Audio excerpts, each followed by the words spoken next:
For 17 years, Brigadier General Hugh Colbert had lived with his left arm folded against his chest, like a bird that had forgotten it could open its wing. The finest neurologists in 3 provinces had delivered the same verdict in different offices with the same carefully measured regret. The brachial plexus nerves were damaged beyond repair, the injury was permanent, the window for recovery had closed years ago. When his daughter drives him, in one last quiet act of desperation, to the neurology wing of Ridgemont General in Ottawa, the department chief, Dr. Pemberton, spends 4 minutes with the file before telling the family there is nothing left to discuss. He asks the ward nurse, Sloane Devereaux, to wheel the general to discharge, but Sloane is looking at something on the left side of the general's neck, a thin, deliberate mark, the kind that does not appear in any civilian surgical textbook, the kind she herself made on cadavers 3,000 times in a basement laboratory at Canadian Forces Base Petawawa, in a program never acknowledged in any document available to the public. And when her hands find the point she has been looking for, 17 years of silence are about to answer back. If this story pulls something loose in you, do me a small favor before we get into it. Hit the like button, leave a comment telling me where in Canada you're listening from, or anywhere in the world, and subscribe if you haven't already. Welcome to Steady Badger Stories. Let's begin. Dr. Martin Pemberton did not enjoy Mondays. He stood behind the nurse's station in his pressed white coat and studied the weekend discharge summary, the way a man studies a restaurant bill he has already decided is wrong. His silver hair was parted with precision. His reading glasses sat on the bridge of his nose at an angle that suggested they had arranged themselves there, out of professional deference. The lanyard around his neck carried an ID that read, Department Head, Neurology, Ridgemont General Hospital. Beside it, a small brass pin in letters too small for a patient to read. Board certified 31 years. Sloane Dever had been on the ward since 5:45 that morning. By 8 o'clock she had restocked the supply cabinet in Bay 3, replaced 2 IV bags the night crew had left running low, talked a post-op patient back from a panic spiral in the hallway, and logged the morning vitals for 7 patients. Her scrubs were the bright, particular blue of a clear October sky over the Ottawa River, the kind of blue that does not look deliberate but is. Her dark hair was pulled back in a low bun, loose strands at her temples. Above her name tag, a small enamel pin, a silver compass rose on a field of gray. Nobody had ever asked her what it meant. Her left forearm, where her sleeve was pushed to the elbow, carried a thin diagonal scar from wrist to mid-forearm. She had stopped noticing it years ago. Other people sometimes noticed it and then looked away. She was 5'4", 39 years old. Quiet in the way that people who have spent time in very loud places tend to become quiet. Devereaux. Pemberton did not look at her. He was marking something in a chart. There's a family arriving in Bay 7. V referral, neurology consult. I haven't decided whether I'll see it today. Go do intake. I'll go now, doctor. She walked. Bay 7 was at the far end of the corridor. Through the narrow window in the door, she could see 3 people. A woman in her early 40s, dark coat, gripped tight on the handles of a transport wheelchair. A young man, maybe 22, in a university sweatshirt with the hood still up even indoors, the way people keep hoods up when they are trying to hold themselves together in a public place. And in the chair, a man. You could see, even from the corridor, what he had been. The shoulders still carried it, the width, the set, the memory of decades of standing at attention. He was in his mid-60s, gray, close-cut hair, a dark button-front shirt, open at the collar. His right hand rested on his knee. His left arm was folded against his side in a way that was not quite natural, not quite resting. More like an object that had been placed there and had stayed. And at the base of his neck on the left side, just below the sternocleidomastoid muscle, Sloane saw it before she had fully processed that she was looking for it. A scar. Thin, old, maybe 2 centimeters long, running laterally, clean-edged in the particular way that only a very controlled incision leaves behind after decades. The kind of scar a civilian surgeon does not make because civilian surgeons have no reason to make it. The kind that belonged to a specific field protocol developed between 2004 and 2008 at CFB Petawawa, in a research unit that appeared on no personnel directory available to the public. The kind of scar Sloane had studied for 6 years, in a program that officially had no name. She breathed once through her nose. She pushed the door open. Good morning, I'm Sloane Devereaux. I'm your intake nurse this morning. The woman looked up first. Her eyes were red-edged but dry, the eyes of someone who had finished the acute part of something a long time ago, and was now running on a quieter kind of grief. I'm Rachel Colbert. This is my brother Finn, and this is our father. She paused. Her chin came up just slightly. Brigadier General Hugh Colbert, Canadian Forces, retired. Sloane did not react. Her training had made certain of that. Honored to meet you, sir. The general did not raise his head. He was looking at his hands, his right hand specifically, which was still capable of things. His jaw was set. The stillness around him was not peaceful. It was the stillness of a man who had made a decision somewhere back along the road to stop expecting. "Ma'am, just that." Rachel filled the silence because someone had to. "We've been to the Ottawa Civic, Toronto Western, 2 specialists in Vancouver. My father sustained a brachial plexus injury to his left arm during a blast event in Kandahar in 2007. The nerve damage was assessed as complete at C5 and C6. He hasn't had voluntary movement or sensation in that arm in 17 years. Last spring, a physician at National Defense mentioned that a Dr. Pemberton here had published something on nerve conduction recovery in chronic cases. We waited almost a year for this appointment." Sloane looked at the file sleeve in the chart rack. She did not open it. She already had a clear sense of what it contained. "May I check your vitals, General?" He looked at her for a moment, measuring something. "Go ahead." She wrapped the cuff, placed the stethoscope. His blood pressure was good. His pulse was steady and slow. The pulse of a man whose heart had been disciplined for 40 years. Then, without announcing it, she leaned slightly forward as she recoiled the stethoscope and moved the collar of his shirt aside, just a centimeter, just enough to confirm what she had seen through the glass. The scar was exactly what she had thought. 2 centimeters, lateral approach, left side access. The line of an instrument that had gone in not to cut but to place and then been removed cleanly. The access point for a subdermal neural bridge, a copper-threaded filament array that could be laid alongside a damaged brachial plexus nerve bundle to maintain a faint conduction signal across an injury site. A technique developed at CFB Petawawa by a team that included, among others, a young captain named Sloane Devereaux, who had gone by the field designation Stillwaiter in every document that admitted her existence. She settled the collar back into place. Her face gave nothing. "General, did you receive any field procedures after the blast, before the medevac came?" He looked at her for a long moment. He had spent a career reading junior officers' faces, and before that, the faces of men deciding whether to tell him things. He read hers now. "There was a JTF medic. He worked on my left side, near the shoulder. I was conscious for part of it. Never got a clear answer about what it was." "Thank you, sir." She stepped back. Behind her the door opened. Dr. Pemberton walked in without greeting anyone. He lifted the chart, read for approximately 90 seconds, set it down. "Mr. Colbert." Rachel's spine went straight. "General Colbert, doctor." Pemberton's eyes moved to her with the mild interest of a man recalculating a minor inconvenience. "General Colbert, I have reviewed your file. The injury to your brachial plexus is consistent with all prior assessments. A complete avulsion at C5 through C6 with secondary damage at C7. There is no current surgical intervention, no established therapy protocol, and no clinical trial that addresses chronic brachial avulsion injuries of this duration. The nerve tissue at the injury site after 17 years is not viable for regeneration. I cannot ethically recommend any course of action. I'm going to ask Nurse Devereaux to assist you to discharge and connect you with our social work team for long-term support resources." He turned, he handed the chart back to the rack. Rachel's knuckles went white on the wheelchair handles. "Doctor, we were told you had published research on." "Published research is not a treatment plan, Miss Colbert. I appreciate the family's persistence, but persistence is not a clinical indicator." He was already moving toward the door. Finn looked at his father. His father was looking at the floor. The general had not moved, had not protested. He had simply absorbed what had been said the way a man absorbs something he has heard before, in different words, in different rooms, for 17 years. That was the thing that moved in Sloane Devereaux. Not the doctor's tone, though the tone was what it was. It was that stillness, the stillness of a man who had stopped asking. "Dr. Pemberton." Her voice was level, not loud. Pemberton paused at the door. Devereaux discharged the patient. "May I have a word with you in the corridor first, doctor?" The room went quiet. Finn looked up. Rachel's eyes moved to Sloane's face. Pemberton's expression settled into something almost patient. "I don't take clinical direction from nursing staff." He pushed the door open. "Dr. Pemberton," same volume, same steadiness. The general lifted his head. He had heard a voice pitched exactly like that before, in a forward operating base in the dark, from someone about to do something that mattered. The voice that was not asking. Pemberton stopped, turned fully. "I beg your pardon." "I'd like a word in the corridor, doctor, before this family is asked to leave. 2 minutes." 4 seconds passed.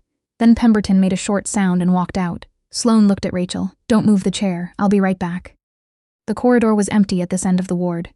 Pemberton crossed his arms. "Make it brief, Devereaux." Sloane's hands stayed loose at her sides. "The general has a surgical scar on the left lateral neck just below the SCM, 2 centimeters clean, approximately 17 years old. It is an access incision for subdermal neural bridge implantation. copper-threaded filament array laid alongside the C5 plexus nerve bundle to maintain low-amplitude conduction signal across a complete avulsion site. The technique was developed in a Canadian Forces research program at Ottawa between 2004 and 2008. It was classified until 2019. It does not appear in any civilian neurology literature because the program was shut down before it reached publication. Pemberton stared at her. If the medic who treated him in Kandahar placed that array within 2 hours of injury, the nerve pathway at C5 may not have undergone complete Wallerian degeneration. The signal may have been maintained. 17 years of disuse atrophy on top of that, yes. But doctor, the highway may still exist. It may just be empty. Pemberton's jaw worked. Devereaux, what you're describing doesn't. I know it doesn't appear in your literature. It appears in a classified appendix filed with National Defense in 2019. I can cite the document number. A silence. You will return to that room, Pemberton said, and you will discharge that patient, and tomorrow morning you will have a conversation with HR about your future at this hospital. Am I clear? Sloane turned and walked back into Bay 7.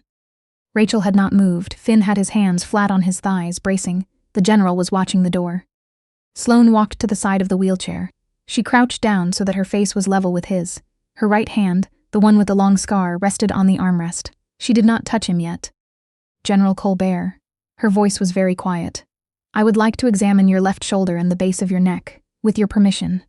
I'm not going to promise you anything. I've been out of this work for 11 years, and I don't know yet what's still intact. But I believe the corpsman in Kandahar may have done something that 17 years of doctors haven't known how to look for.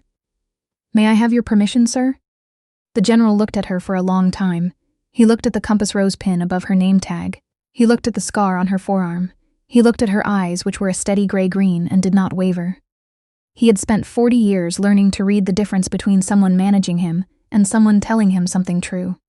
He raised his chin 1/4 of an inch. You have my permission.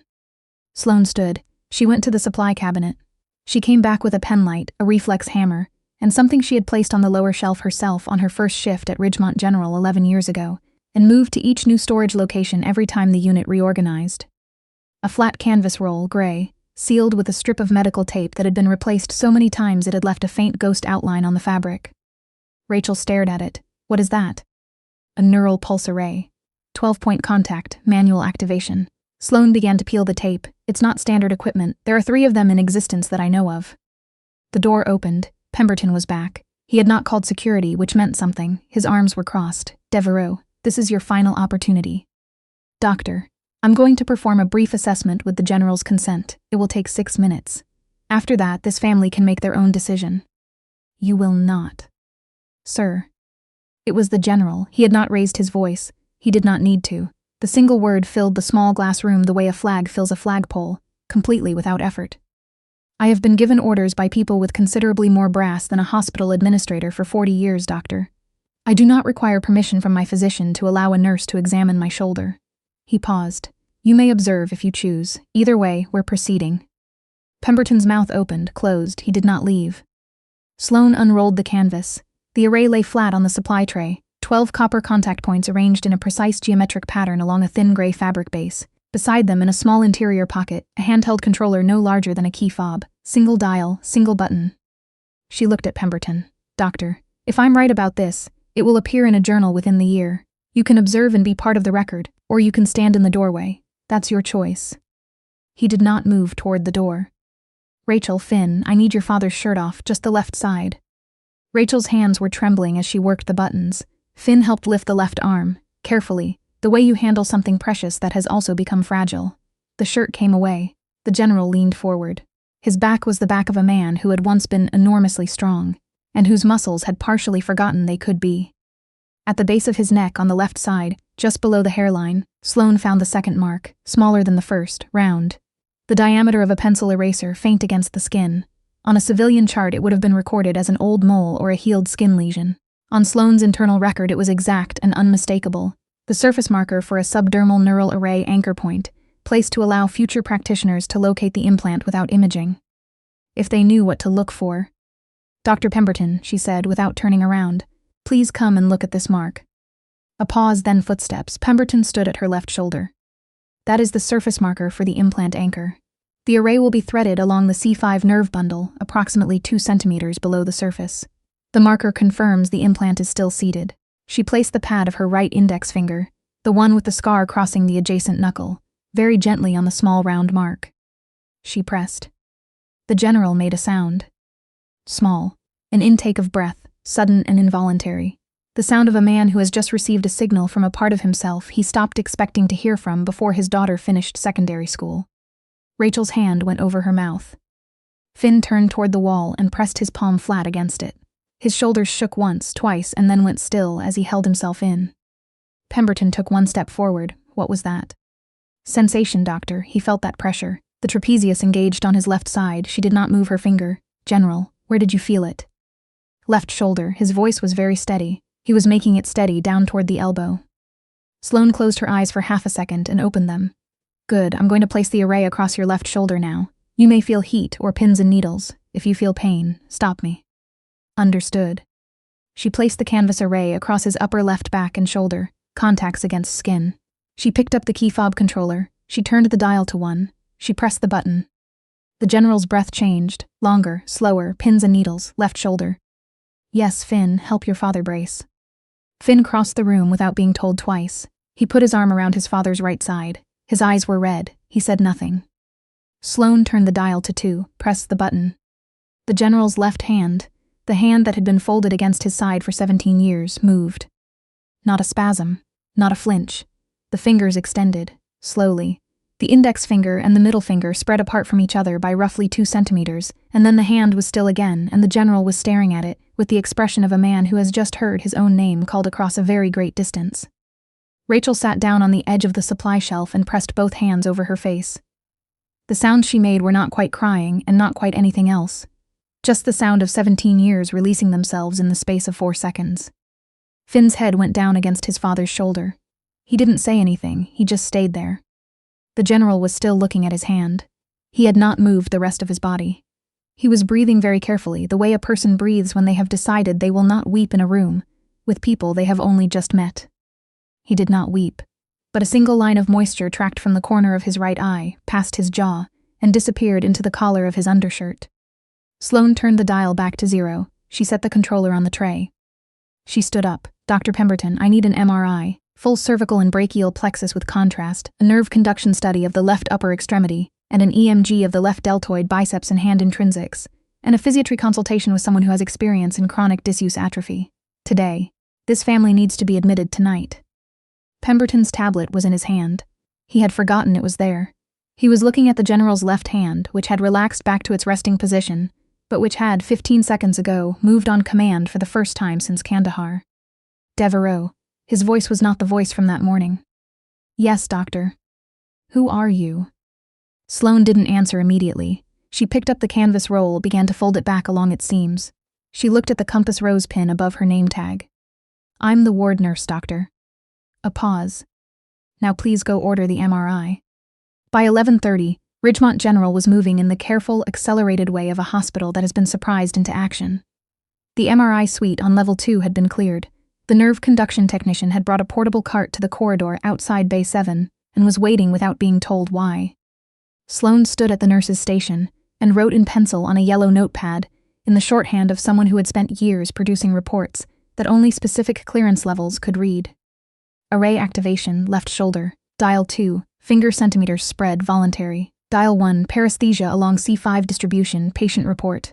Anchor marker palpated, posterior left cervical hairline, marker intact. She underlined the word intact. Rachel came to the counter. Her eyes were swollen, but her hands had stopped shaking. Miss Devereaux, he's asking for you. I'll come now. The general had his shirt back on. He looked, from the doorway, the same as he had at 9 that morning. A big man in a wheelchair, left arm at his side. But when Sloane pushed the door open, he tracked her with his eyes immediately. His chin was up. His shoulders had shifted slightly, almost imperceptibly, into a different position. Something that had been waiting a long time to come back. Ma'am. He waited until she had pulled the exam stool close and sat at eye level, before they take me to the scanner. I need to know something. Sir. You knew that, Mark. From the moment you saw it through the glass, you've known this entire time. Yes, sir. Then tell me who you are, the real answer. Rachel looked at Finn. Finn looked at his father. Sloane placed her hands flat on her knees. Captain Sloane Devereaux, Canadian Forces Medical Research Group, Joint Special Operations Command. based at Petawawa from 2007 to 2013. We studied field-implanted neural bridge outcomes in combat-injured soldiers, specifically brachial plexus and spinal applications. We were 2 years from a publishable protocol when the program was defunded in 2013 after a defense budget restructure. All materials were sealed. I resigned my commission in 2014. I went back to nursing. I came to Ottawa. I've worked at Ridgemont General for 11 years. The general was quiet. In 2013, when the program closed, I had a list of 37 names, soldiers who had received a field implant and survived. I knew 22 of them were still alive. I was told I would have no further contact with any of them, not to inform them, not to offer the protocol. I fought that decision for 8 months. I left, she paused. You were on that list, sir. He closed his eyes, kept them closed for almost a full minute. When he opened them, he said, very quietly, what number? 9. He was still for a long moment, then, I owe you an apology. 17 years I sat in this chair and told my children there was no use hoping. Told Rachel to stop looking for answers. Told Finn his father was the way he was, and that was the end of it. His voice did not shake. And the only reason I'm going to a scanner this morning instead of a discharge desk is because you looked at a mark on my neck, the size of an eraser, in a corridor, through a window, and you knew what it meant. Sir. Let me finish. He lifted his right hand from his knee and held it out across the space between them. Sloane took it. He squeezed. Firm, certain, the grip of a man who had spent his life being certain about things. Captain, thank you. Her throat closed for half a second. She held his hand and nodded once. She did not let go right away. The door opened. Pemberton was there. His hair was still parted with precision, but a single strand had come loose over his right temple, and he had not fixed it, which meant the morning had taken something out of him he had not budgeted for. Devereaux. The register was different now. The Chief of Staff has been advised. I have spoken with the Chief Medical Officer and with our research foundation. He stopped. I've been informed that you hold credentials that were not disclosed in your employment file. My military credentials were sealed at the time of my separation. I had no obligation to disclose them. I have been authorized to extend you full clinical privileges for this case. Radiology and physiatry will report to you. He paused. I will remain involved, of course. Of course, Doctor. Pemberton was quiet for a moment then. Devereaux. This morning I told you to discharge this patient and then to speak with HR. I wanted acknowledged in front of this family that I was wrong. Sloane looked at him. Her gray-green eyes did not soften exactly, but something in them settled. The record will reflect what it needs to reflect, Doctor. What matters now is the general's scan. Pemberton nodded once. He stepped back. Finn stood, picked up the gray blanket that had slipped from his father's lap, folded it carefully, the way someone folds something they have carried a long time, and laid it across the general's knees. Rachel gripped the wheelchair handles. The general, as the chair moved toward the door, brought his right hand up to his temple in the automatic, precise motion of a man who had done it 10,000 times. Sloane returned it. The MRI came back that afternoon. The radiologist, Dr. Ossie, brought the images personally rather than routing them through the system. He found Sloane in the staff lounge with a cup of tea going cold on the table in front of her. Devereaux. The nerve bundle at C5 is not avulsed. He turned the tablet so she could see. There's a compression pattern, significant atrophy, but the perineurium is continuous. And there's a signal I've never seen on a brachial plexus film, a faint filament running alongside the nerve trunk. It only resolved on the high-frequency contrast sequence. He paused. I ran it twice. That's the bridge, Doctor. It's still conducting? Faintly. Enough to have maintained the pathway. She looked at the image. 17 years of disuse on top of it, but the road is there. He sat down across from her, set the tablet on the table. His hand was not quite steady. I have read every MRI of his shoulder that exists. I trained at the Civic. I have been reading these films for 19 years. He stopped. Not one of us saw this. The bridge isn't visible on standard protocols, Doctor. The signal only resolves when you know which frequency band to amplify. The imaging parameter was published as a footnote in a single National Defense Technical Appendix in 2019. A footnote. Yes. He picked up the tablet. He walked out without saying anything else. The careful steps of a person who has just received instructions they do not yet know how to follow. The EMG confirmed it an hour later. Residual motor neuron activity in the left deltoid and biceps, weaker but present in the hand intrinsics. The pathway was not empty. It had just been waiting. 3 weeks later, the first call came from outside the hospital. A woman in Sudbury. Her husband, a former corporal, had been in a chair for 15 years. He had a scar on his neck she had always wondered about. Could someone please help? Sloane closed her eyes. She knew the name before she asked for it. Mrs. Theriot. My name is Sloane Devereaux. I'm going to give you an address. Can you bring your husband to Ottawa next week? He hasn't slept through a night in 14 years, the woman said, not dramatically, just as a fact. Mrs. Theriot, I won't promise you he'll regain full use of his arm, but I will promise you he will sleep. The implant has been running a small continuous load against atrophied muscle for 15 years. When we balance that load, his body will rest in a way it hasn't since the day he was injured. I have seen it happen. I will see it happen with him. On the other end of the line, Diane Theriot went very quiet, then, okay, we'll come. The general began physio the week after his MRI. A physio named Danny, trained at the U of T, 2 years of placement at Sunnybrook's Veterans Rehab Unit, ran the sessions. She did not take it easy on him. He did not ask her to. The first time Hugh raised his left hand to the height of his sternum on his own, end of week 3, he did it without announcement. Danny had stepped back to adjust the resistance band. The general looked at his left arm. He raised it. He set it down. He looked at Sloane, who was standing in the doorway. He nodded once. She nodded back. By month 2, he could lift a paper cup with his left hand. By month 4, he could button his own shirt. By month 5, he helped Finn carry a box of files up from the parking lot.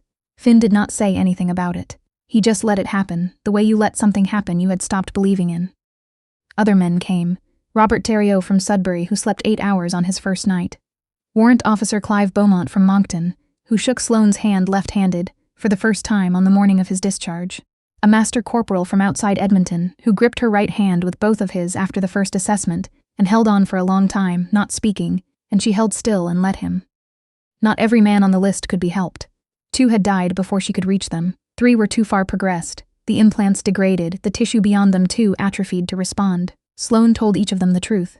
She did not lie. They thanked her anyway. One of them, a retired sergeant named Alvin, who had served in Bosnia and Afghanistan, gripped her hand at the end of his appointment and said, "You came back for us, Captain. That matters whether it works or it doesn't." "Yes, sir, I came back." He died 6 weeks later. His wife sent a card, one line. He died knowing someone had remembered he was still on the list. Sloane kept it in the top drawer of her office, next to the neurology library. She read it sometimes when the phone stopped ringing late in the evening, and the building was mostly quiet. In March, 6 months after the morning she had walked into Bay 7 and seen a scar through a narrow corridor window, Ridgemont General held a gathering in the main conference room. Not a press event, those had already come and gone. A piece had run in the Ottawa Citizen in December, another in the Globe and Mail in January. The clinical write-up, with Pemberton's name listed second, had appeared in the Canadian Journal of Neurology in February. Pemberton had insisted on the ordering. He had not been asked to. This gathering was internal, families, staff, veterans. 8 men sat in the front 2 rows in their service dress uniforms. Each of them had arrived at Ridgemont in a wheelchair. Each of them had, in the month since, recovered voluntary movement in the affected limb. 3 had nearly full use. 2 wore light braces. 3 still had a long way to go, but were no longer in wheelchairs for daily function. They had been told they could wear civilian clothes. Every one of them had refused. Brigadier General Hugh Colbert spoke first. He walked to the front of the room under his own power, left arm at his side, moving, not perfectly, not easily, but moving. He stood at the lectern without notes. "I was told for 17 years that the nerve damage was permanent. I told my children to stop hoping. I told myself to stop hoping." He paused. "On a Monday morning in October, my daughter brought me to this hospital. A ward nurse came into the exam room. She did her job. She looked at me. She actually looked." He looked out at the front row. At Robert Theriot, who had slept 8 hours the night after his first session. At Warrant Officer Beaumont from Moncton, who had shaken Sloane's hand left-handed on the morning of his discharge. At the others. "I am not going to attempt to describe what it costs a family to hope for 17 years. Rachel and Finn could tell you. I hope they never have to tell it again." He paused. "I want to thank Dr. Pemberton, who had the honesty to say, in front of this family, that he had been wrong. That is not a small thing." Pemberton, standing near the back wall, hands behind his back, did not move, but something in his face changed. "And I want to thank one more person. Someone whose name appears on no program document. Someone who is, by every formal record available to the Government of Canada, only a nurse." The general's eyes moved across the room, man by man, in the front rows, and each of them, in his turn, gave the smallest possible nod. "Captain Sloane Devereaux, would you come forward?" Sloane was 3 rows from the front. She had expected the recognition portion. She had not expected her name. She stood. Her scrubs were the same bright October blue they always were. The compass rose pin above her name tag caught the light as she walked to the front of the room. Her shoes were quiet on the carpet. The general stepped from behind the lectern. He walked the 4 steps toward her without holding anything. Left arm swinging slightly with the imperfect, real, living motion of a limb that had found its way back. He stopped in front of her. He brought his right hand up to his temple. In the front 2 rows, 8 men stood up. They came up in 1s and 2s, those who needed the chair arm, those who didn't, and each one brought his hand to his temple and held it. 8 veterans in service dress, left arms in varying states of recovery, right hands steady. From the 3rd row, Danny stood. From beside her, 2 other Ridgemont staff with military backgrounds Sloane hadn't known about until this moment. They raised their hands. At the back of the room, Dr. Martin Pemberton, who had never served a day in uniform in his life, brought his right hand to his temple in the careful, imperfect way of a civilian making his best attempt. And held it. Sloane's throat closed, her chin stayed level, her eyes were level. She raised her right hand, the one with the long diagonal scar, the one that had pressed the marker, the one that had not opened that canvas roll in 11 years, and returned the salute. She held it. She held it until the general dropped his first, and then the others, and then the room began to applaud. Long and sustained and real. Rachel was crying. Finn was doing the thing he had done that first day in Bay 7. Pressing his palm flat against something, jaw working, holding himself together by a thread and managing. After a long moment, the general stepped closer and spoke quietly enough that only she could hear. National Defense and CANSOFCOM have jointly requested that you accept reinstatement as founding director of a new joint program, Field Neurosurgical Outcome Recovery. Full colonel's rank. Sloane was quiet for a moment. Sir, I'm honored, and I'm going to decline. She paused. I left the forces for a reason. I came to Ridgemont for a reason. The men on that list deserve to be seen by someone who chose to stay close to the ground, not by someone who went back up the chain of command. I'll work with National Defense. I'll sit on every joint committee they want, but I'm keeping my scrubs. She touched the compass rose pin above her name tag and my pin. The general looked at her for a long moment, then he nodded once. Understood, Captain. Ridgemont is fortunate. He returned to the lectern. He gripped it with both hands, left and right together, and looked out at the room. The applause came back, louder this time. Afterward, Rachel found her near the door.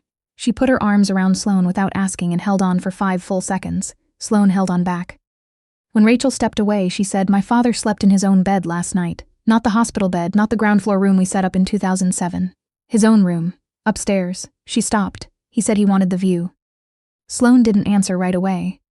Miss Colbert, he did the work, you all did the work. You opened the door. Yes. That's everything. Rachel walked back to her father. Finn was at his other side.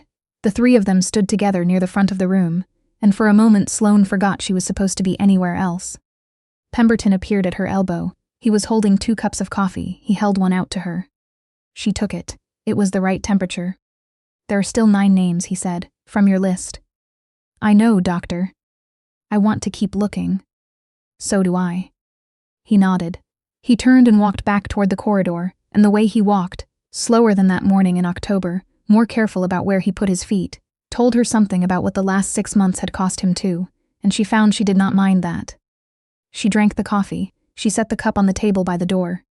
She walked back down the long corridor toward the ward. The fluorescent lights hummed the way they always had. The floor smelled of the same disinfectant it always had. Bay 3 was restocked. Bay 5 had a new family in it. At the far end of the corridor, through the narrow glass of Bay 7, there was a new patient. A woman this time, mid-50s, a grown son beside her with his hand tight on the back of the chair, and something on the left side of her neck, just below the SCM, that Sloane could see, even from this distance, even through the glass. She paused at the door. She breathed in through her nose. She pushed it open. Good morning, I'm Sloane Devereux. I'll be your intake nurse today.